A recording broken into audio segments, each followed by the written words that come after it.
Hoje vamos falar da Gigabyte A520MKV2 e eu vou te mostrar tudo o que você precisa saber antes de comprar essa placa-mãe. Será que realmente ela é boa? Que vale a pena investir se você quer montar um setup game? Então fique comigo até o final que eu vou te revelar os pontos positivos, limitações e se realmente vale a pena comprar essa placa-mãe. Antes de entrar nas especificações técnicas, vale entender onde essa placa se posiciona.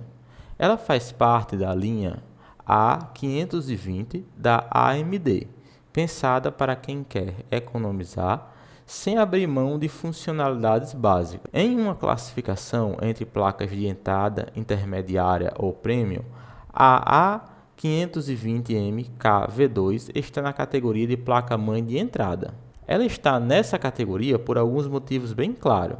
Primeiro, o chipset A520 é o mais básico da AMD, então não traz recursos avançados como suporte a várias linhas de PCI Express 4.0. Outro ponto é a conectividade. Ela oferece apenas o essencial, como um slot M2 NVMe, 4 portas SATA e menos opções de expansão em comparação com placas intermediárias. E por fim, a construção é mais simples, não há dissipadores robustos nos VRMs, nem fases de alimentação reforçadas ou extras, como iluminação RGB. Vamos agora para as especificações técnicas da A520MKV2. Como eu já falei, ela vem equipada com o chipset AMD A520 e usa um socket AM4, o que garante compatibilidade com os processadores da linha Ryzen 3000, como o Ryzen 3000-3100, o Ryzen 5 3600 e também o Ryzen 7 3700X. Com a BIOS atualizada, ela também é compatível com vários modelos de Ryzen 5000, como o Ryzen 5000 5600, o Ryzen 7 5800X e até mesmo mais poderosos, como o Ryzen 9 5900X e o Ryzen 9 5950X. E se você precisa de um processador com vídeo integrado, ela aceita as APUs da linha Ryzen 5000G, como o Ryzen 5000 5600G, o Ryzen 7 5700G, que também traz gráficos embutidos. Agora, vale um detalhe importante.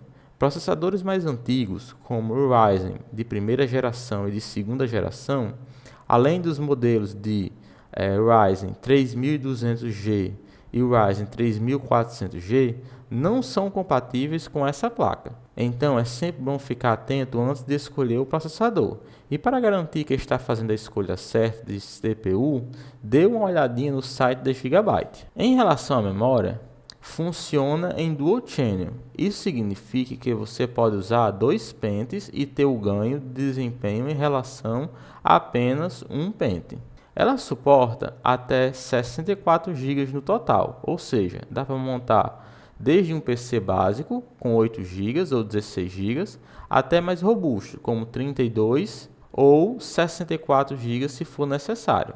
As frequências de memórias vão desde os padrões básicos de 2133 MHz até opções mais altas, como 5100 MHz, por meio de overclock, nas memórias via XMP.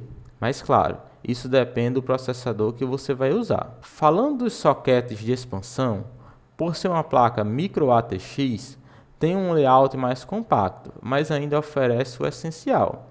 Ela possui um slot PCI Express X16 3.0, que é onde você vai instalar a placa de vídeo, e também o slot PCI Express X1 3.0, que serve para placas de som, placa de captura ou outros dispositivos menores. No armazenamento, você encontra 4 portas SATA para HD ou SSD e também um slot M2 NVMe que varia conforme a revisão da placa. Na parte de conectividade traseira, ela conta com 6 portas USB, sendo 4 USB 3.2 e 2 portas USB 2.0. Saída de HDMI e VGA para quem for usar processadores de vídeo integrado, além de porta para teclado e mouse mais antigo. Falando em áudio, a placa traz capacitores de alta qualidade, seguindo o padrão ultra durável da Gigabyte, o que garante mais confiabilidade. E por último, a rede é baseada no chip Realtek Gigabit LAN, o que já é o padrão da maioria das placas atuais. Falando no que talvez seja o maior problema dessa placa, os VRMs têm um design mais simples, pensado para CPUs de TDP de até 65 watts, como o Ryzen 3 4100 ou um Ryzen 5 5600G. Isso significa que ela funciona bem com processadores mais modestos do que CPUs mais potentes, como o Ryzen 5 5900X, por exemplo. Os VRMs ficam mais superaquecidos nesse caso. Falando em temperaturas na prática, em jogos mais pesados, os VRMs chegam a cerca de 80 graus, o que fica no limite do aceitável. Já em tarefas mais pesadas, como renderização de vídeo, essa temperatura pode ultrapassar os 120 graus, o que já é preocupante e pode afetar a vida útil da placa. Essa placa-mãe não permite overclock do processador. Isso significa que o chipset de entrada não traz suporte para aumento de clocks no Ryzen, ou seja, você não consegue mexer na frequência da CPU para tentar rodar mais rápido do que o padrão de fábrica. Agora, isso não significa que você está totalmente limitado. A A520M-KV2 permite ativar os perfis XMP da memória RAM, que é basicamente uma forma de overclock de memória. Com o XMP, você consegue que a RAM rode na frequência máxima que ela suporta, melhorando um pouco o desempenho em jogos e programas que dependem de memória. Em uso real, a A520M-KV2 funciona muito bem em setups de entrada, juntamente com GPUs intermediárias, como uma RTX 3060 ou uma RX 6600. Você não terá gargalos. Para tarefas do dia a dia, produtividade ou até mesmo edição de vídeo leve, ela dá conta sem problema. Mas é importante lembrar, se você planeja usar GPUs de ponta ou CPUs de alto consumo, pode faltar estabilidade, especialmente em uso prolongado. Um dos grandes pontos positivos da Gigabyte A520M-KV2 é que ela faz parte da linha ultra durável, que garante maior confiabilidade e durabilidade. Isso se reflete na qualidade dos capacitores e em outros componentes projetados para suportar o uso contínuo, sem comprometer a estabilidade do sistema. Essa placa-mãe foi pensada para oferecer estabilidade no dia a dia, ou seja, em tarefas básicas, como navegar na internet, trabalhar com documentos ou em jogos mais leves, onde o desempenho precisa ser constante.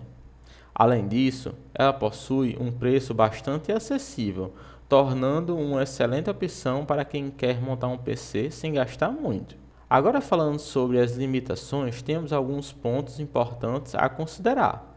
Primeiro, ela não traz recursos extras como iluminação RGB ou Wi-Fi integrado, o que são comuns em placas intermediárias e premium. Além disso, a placa possui falta de slots e conectividades extra, como por exemplo mais um PCI Express XG6 ou mais um slot de M2 NVMe. Os VRMs são simples, o que restringe o uso de CPUs mais potentes e overclock. E por fim, ela conta com apenas 2 slots de memória, permitindo no máximo 64 GB de RAM, o que já é o suficiente para a maioria dos usuários, mas pode ser uma limitação para quem pensa em configurações mais robustas ou futuras atualizações de alto desempenho. Bom, na minha opinião, se você quer usar essa placa para jogar jogos mais pesados e multitarefas com renderização de vídeo, Essa placa não é para isso. Agora, se você quer usar ela para o seu dia a dia ou em jogos mais leves, essa placa pode ser a ideal. Se você quiser mais segurança ou recursos extra, pode valer a pena investir um pouco mais numa placa B550M. E isso foi tudo sobre a Gigabyte A520 MKV2. Se você curtiu o vídeo, não esqueça de deixar o seu like e o comentário aqui abaixo. Também vou aproveitar para pedir sua inscrição nesse canal e ativar o sininho para que você não perca nenhum novo conteúdo. E isso foi tudo. Valeu, falou e tchau!